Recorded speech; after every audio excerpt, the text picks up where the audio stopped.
Good evening. I'm Joni Ernst. As a mother, a soldier, and a newly elected senator from the great state of Iowa, I am proud to speak with you tonight. A few moments ago, we heard the President lay out his vision for the year to come. Even if we may not always agree, it's important to hear different points of view in this great country. We appreciate the President sharing his. Tonight, though, rather than respond to a speech, I'd like to talk about your priorities. I'd like to have a conversation about the new Republican Congress you just elected and how we plan to make Washington focus on your concerns again. We heard the message you sent in November, loud and clear, and now we're getting to work to change the direction Washington has been taking our country. The new Republican Congress also understands how difficult these past 6 years have been. For many of us, the sting of the economy and the frustration with Washington's dysfunction weren't things we had to read about. We felt them every day.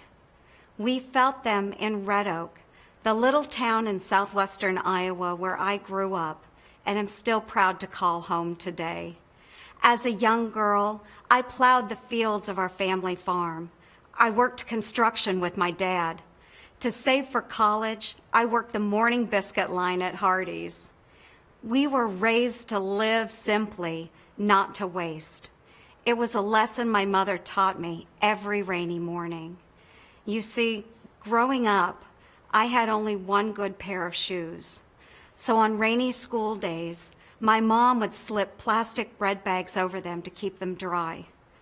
But I was never embarrassed because the school bus would be filled with rows and rows of young Iowans with bread bags slipped over their feet. Our parents may not have had much, but they worked hard for what they did have. These days, though, many families feel like they're working harder and harder with less and less to show for it, not just in Red Oak, but across the country. We see our neighbors agonize over stagnant wages and lost jobs. We see the hurt caused by canceled healthcare plans and higher monthly insurance bills. We see too many moms and dads put their own dreams on hold while growing more fearful about the kind of future they'll be able to leave to their children. Americans have been hurting, but when we demanded solutions too often, Washington responded with the same stale mindset that led to failed policies like Obamacare. It's a mindset that gave us political talking points, not serious solutions. That's why the new Republican majority you elected started by reforming Congress to make it function again. And now we're working hard to pass the kind of serious job creation ideas you deserve. One you've probably heard about is the Keystone Jobs Bill. President Obama has been delaying this bipartisan infrastructure project for years, even though many members of his party, unions, and a strong majority of Americans support it. The president's own State Department has said Keystone's construction could support thousands of jobs and pump billions into our economy and do it with minimal environmental impact. We worked with Democrats to pass this bill through the House. We're doing the same now in the Senate. President Obama will soon have a decision to make. Will he sign the bill or block good American jobs? There's a lot we can achieve if we work together. Let's tear down trade barriers in places like Europe and the Pacific. Let's sell more of what we make and grow in America over there so we can boost manufacturing wages and jobs right here at home. Let's simplify America's outdated and loophole-ridden tax code. Republicans think tax filing should be easier for you, not just the well-connected. So let's iron out loopholes to lower rates and create jobs, not pay for more government spending. The President has already expressed some support for these kinds of ideas.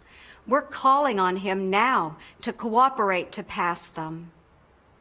You'll see a lot of serious work in this new Congress.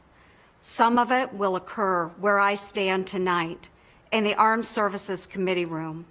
This is where I'll join committee colleagues, Republicans and Democrats, to discuss ways to support our exceptional military and its mission.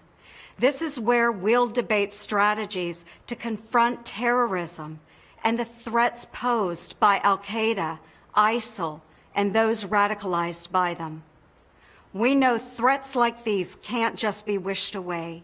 We've been reminded of terrorism's reach, both at home and abroad, most recently in France and Nigeria, but also in places like Canada and Australia. Our hearts go out to all the innocent victims of terrorism and their loved ones. We can only imagine the depth of their grief. For 2 decades, I've proudly worn our nation's uniform, today as a lieutenant colonel in the Iowa Army National Guard. While deployed overseas with some of America's finest men and women, I've seen just how dangerous these kinds of threats can be. The forces of violence and oppression don't care about the innocent. We need a comprehensive plan to defeat them. We must also honor America's veterans. These men and women have sacrificed so much in defense of our freedoms and our way of life. They deserve nothing less than the benefits they were promised and a quality of care we can all be proud of. These are important issues the new Congress plans to address. We'll also keep fighting to repeal and replace a health care law that's hurt so many hardworking families. We'll work to correct executive overreach. We'll propose ideas that aim to cut wasteful spending and balance the budget with meaningful reforms, not higher taxes like the President has proposed. We'll advance solutions to prevent the kind of cyber attacks we've seen recently. We'll work to confront Iran's nuclear ambitions. And we'll defend life because protecting our most vulnerable is an important measure of any society. Congress is back to work on your behalf, ready to make Washington focus on your concerns again. We know America faces big challenges, but history has shown there's nothing our nation and our people can't accomplish. Just look at my parents and grandparents. They had very little to call their own except the sweat on their brow and the dirt on their hands. But they worked, they sacrificed, and they dreamed big dreams for their children and grandchildren.